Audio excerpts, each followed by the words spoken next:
A key factor in QB development is, of course, the surroundings, the environment. How do the Vikings stack up? Welcome to the Locked On Vikings podcast.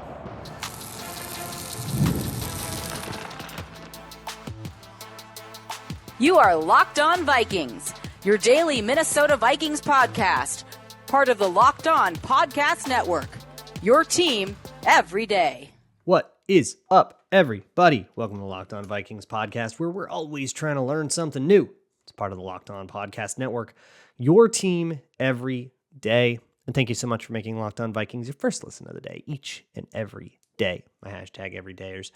I appreciate y'all so very much. I appreciate what you all have done for this show by coming around each and every day, searching out this podcast wherever you listen to your favorite podcasts, whether it is SiriusXM, which is a great app to listen to podcasts, as well as live radio broadcasts of any sports game. You can get like the home Timberwolves broadcast of a playoff game. Just search out Timberwolves or Twins or Wild or whatever if you like suffering. You can listen to those as well. You can also find the show on YouTube or Amazon Fire and Roku. Just download the Locked On Minnesota Sports app. Today's episode is brought to you by Monopoly Go. Embrace the spirit of cutthroat competition and get Monopoly Go, the mobile hit twist on classic Monopoly. Join your friends and summarily annihilate them by downloading Monopoly Go now free on the App Store or Google Play. Today on the show we'll talk a little bit about supporting cast, maybe some D-line stuff if I get time at the end.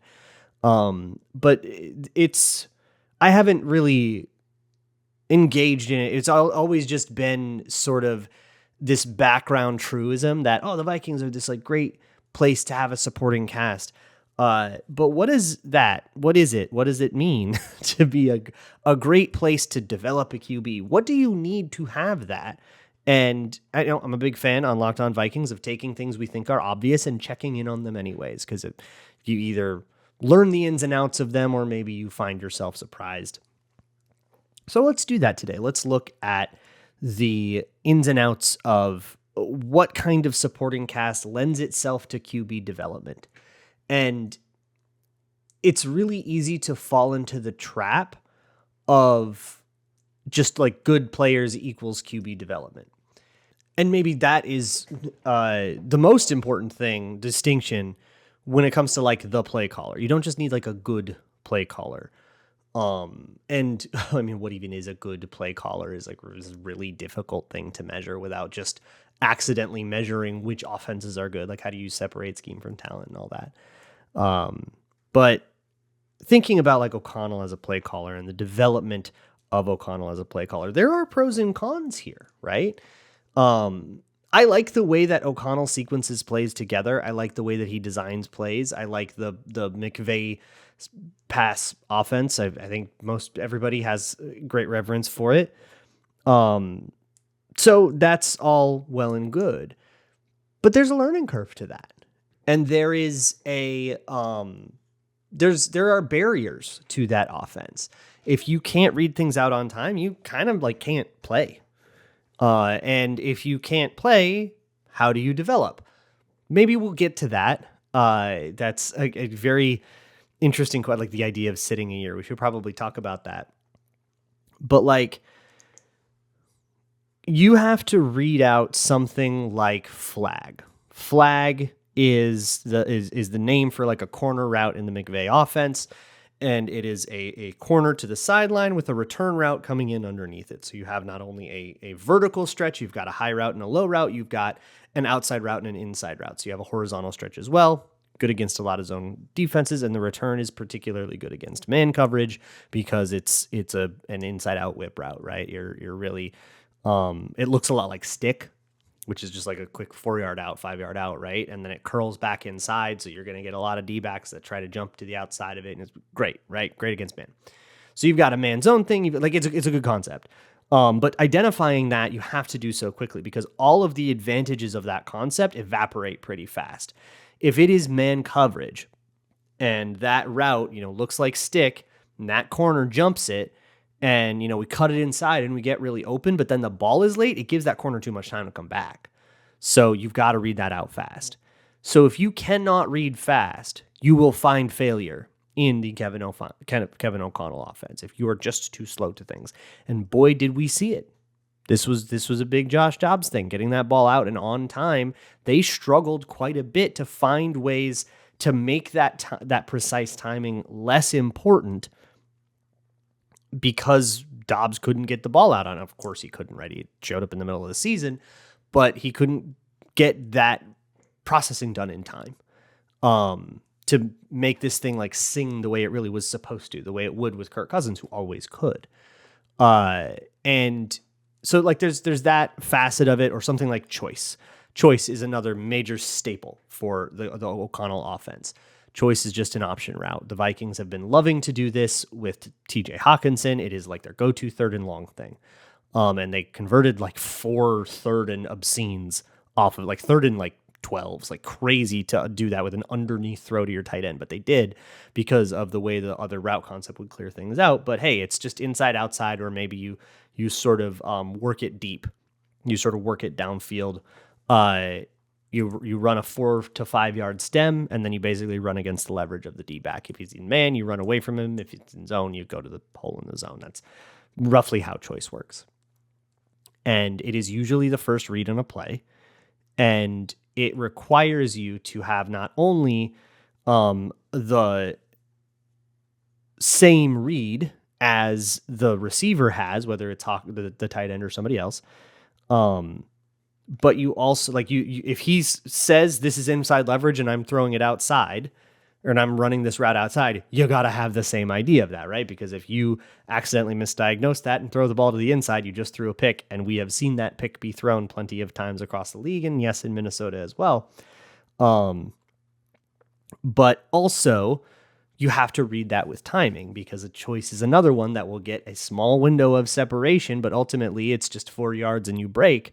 Especially if it's a tight end, somebody might be able to catch up to that, right? He's not the fastest guy on your team.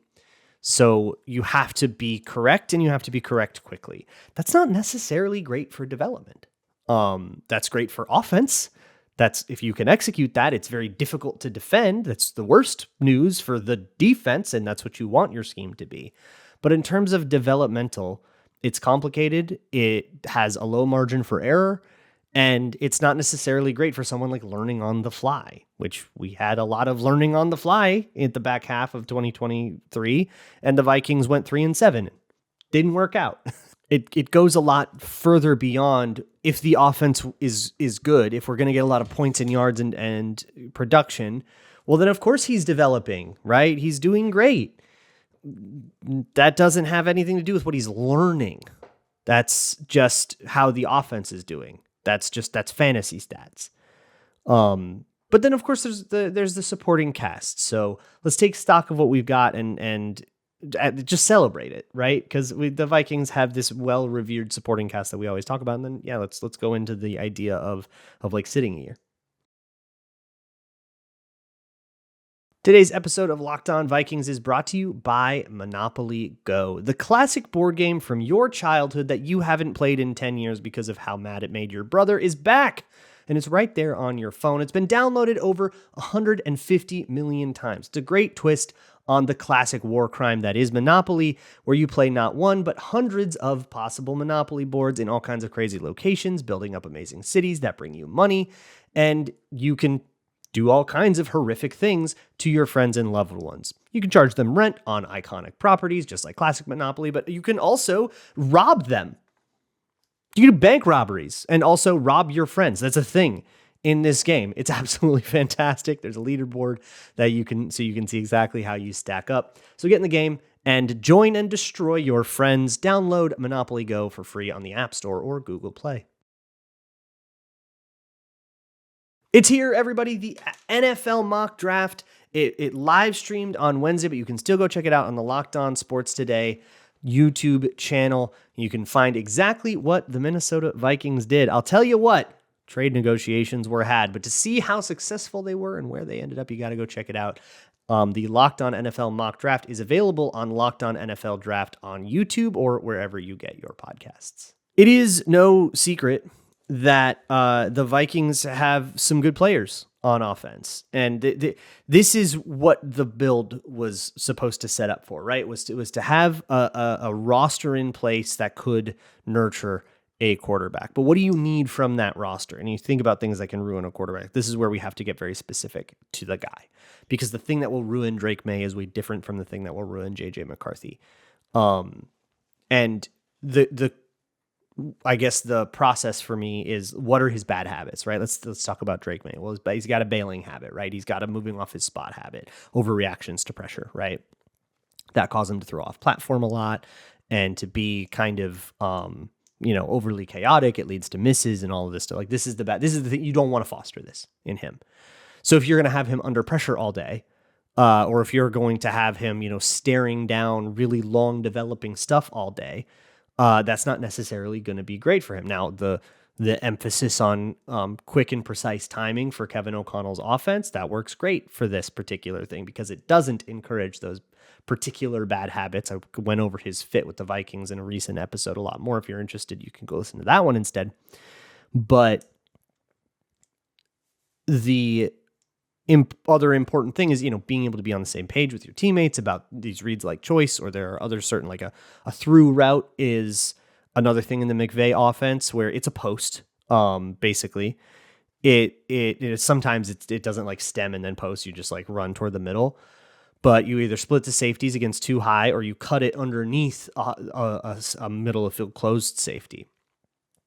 And again, you have to be on the same page. This is where you get to chemistry and all that stuff. You have to have smart receivers. It is also dependent on the personality of the guy.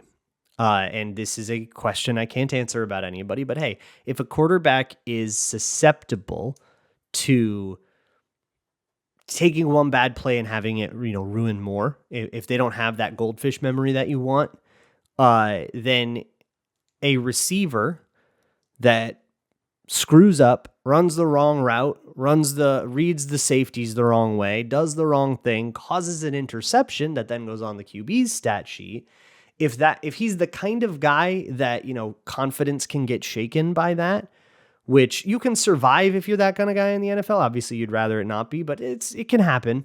And you want to avoid that situation. You want to avoid players that are going to cause that situation. The Vikings do not have those players. Addison and Jefferson run these things properly. It is absolutely fine. So is Brandon Powell. Like, it's fine. Maybe there's a rookie or something that comes and joins. So that is not a concern, right? And then there's the Justin Jefferson of it all. Like, the reason that there's been basically no movement at all on any kind of Jefferson trade. A lot of people will posit it, kind of say, hey, he's a great player, but if it gets you your QB, maybe it's worth it. Here's what I think should happen. Maybe you trade him for pick 3 and, whatever other draft, like, people will propose it in a sort of theoretical sense. Nobody's ever had the stones to come out and be like, I'm a journalist and something is happening and I stake my rep on it, right? That tells you it ain't happening. And the reason for that is very self-explanatory. How good is it as a QB for your development where if things are going wrong, you have a Justin Jefferson to heave it to, and you can try to make that play, especially for more improvisational quarterbacks, eyes downfield quarterbacks. This is May and McCarthy. Jaden Daniels, a little bit of an eyedropper. And Nix is okay at this. Penix doesn't really, he's not an improvisational quarterback in my opinion.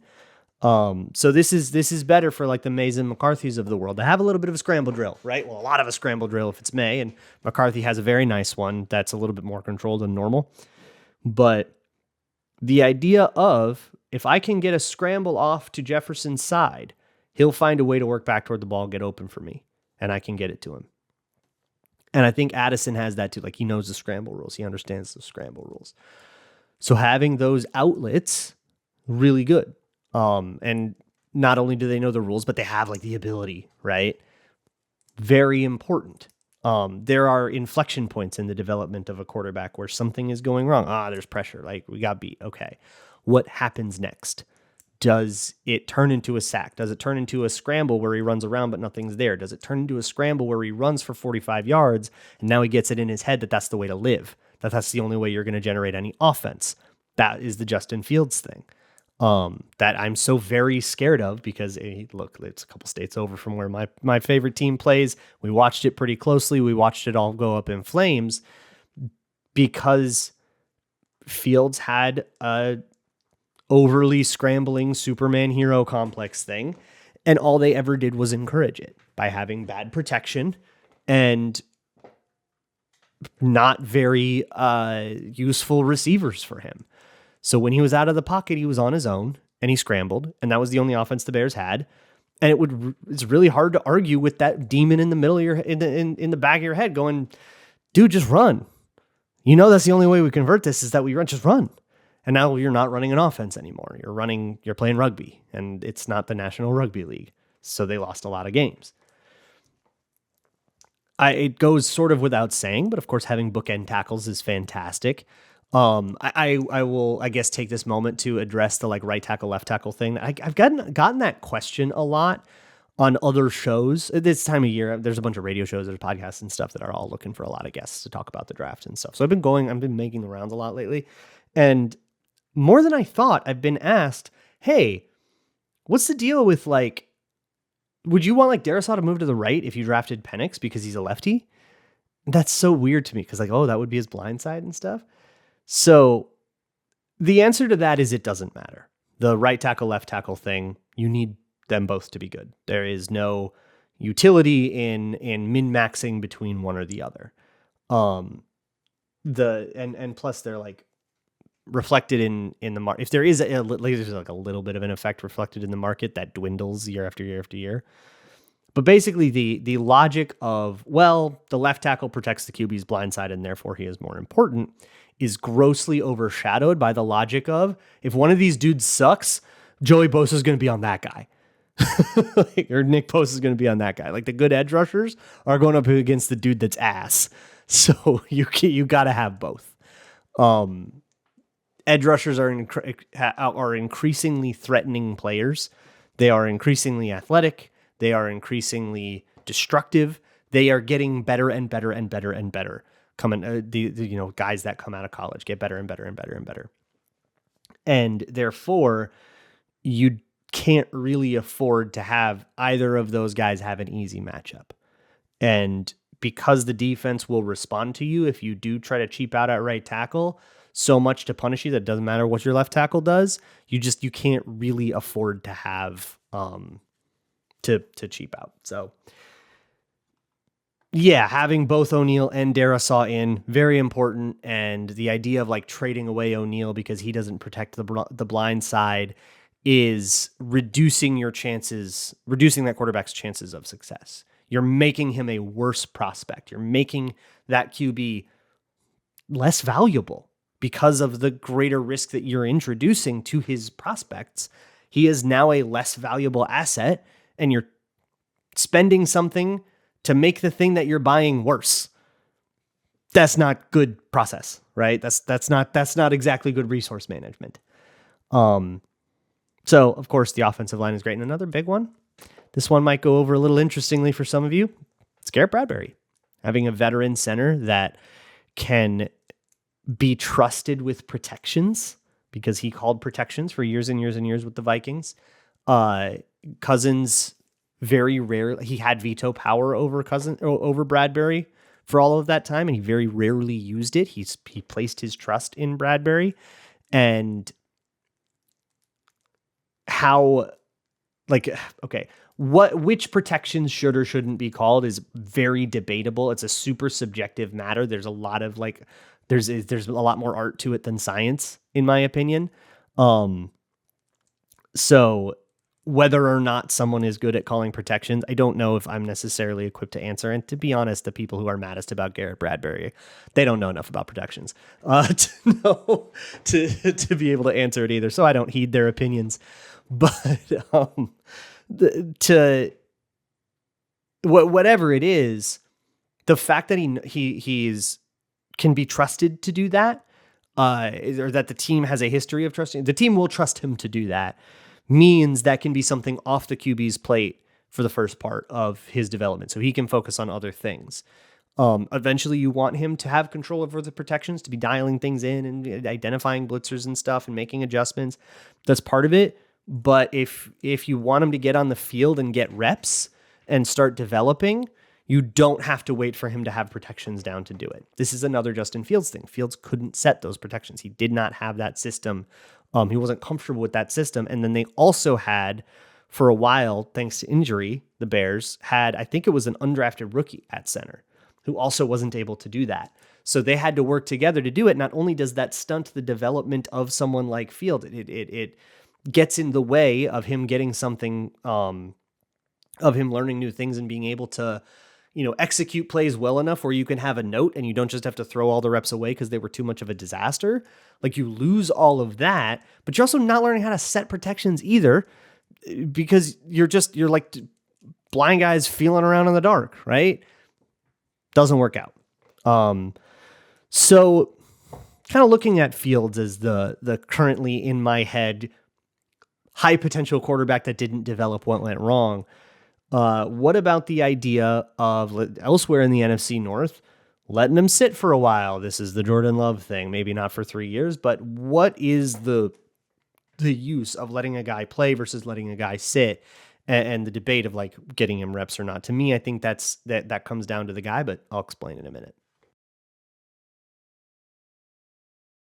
Today's episode is brought to you by Yahoo Finance.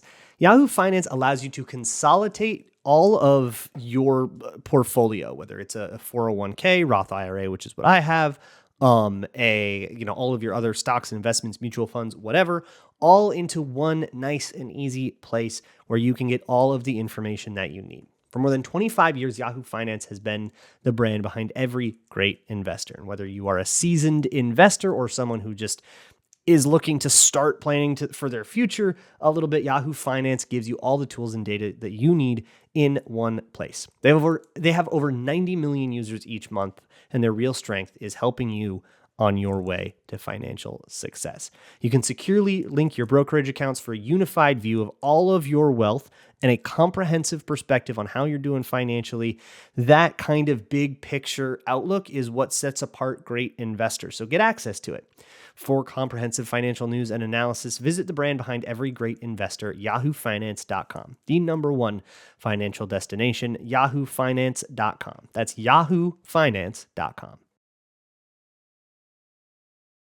So what about the idea of making a guy sit for a year? Part of what people will cite when they say, "Oh, the Vikings have such a good, is such a good landing spot for a rookie QB," is Sam Darnold. Having a bridge QB is important. I think most teams have one, right? Like the Patriots have Jacoby Brissett and stuff. So everybody's got somebody in the building that can be that guy. But what you need from a bridge QB is not just to exist. He needs to be able to play, and he needs to be able to hold his own, and he needs to be able to not get benched. This is, again, I'm sorry, any Bears fans that are listening to this, but the Bears had Andy Dalton in 2021 in Fields' rookie year, and he was just a total wreck, total catastrophe. Or I actually think he got hurt, which of course, can't do anything about that. That's catastrophic. But either way, you don't want to have to throw that guy in before he's ready. I know Jordan Reed, who played college QB, of course, and now he works at ESPN, is a big proponent of you can't learn unless you play. And I don't know if I necessarily agree with the absolutism on that. I get it. There's nothing like game reps, right? You can do all the practice reps you want. There's nothing like, strapping on the pads and going out into a live game with live bullets with guys who are trying to kill you. But you have to be far enough along where that can be a valuable learning experience. And if there is one thing you take away from this episode, it is that the success of an offense when you're trying to develop a QB is not the thing that develops that QB. It is the quality of the learning experience. If you can make mistakes here and learn from them, it doesn't really matter that interception cost the Vikings the game in a season they're going to do the rookie QB thing. Like, we're in a transition mode. It is not going to be the Vikings year. So the interception that lost the game, pretty easy pill to swallow. so long as you can learn something from that interception. If the quarterback read something wrong and you can say, hey, the safety was coming down this way and you should have seen that, and here's how you can look for that. This is great. We love this. If it's, yeah, man, our tackle got killed and the edge rusher just kind of like hit you as you threw and the ball came out funny and you threw a pick six and now everyone's laughing at you. Like, there's nothing useful about that. That's not a valuable rep. You just kind of have to throw it away and try to move on and try to nurse your bruised ego.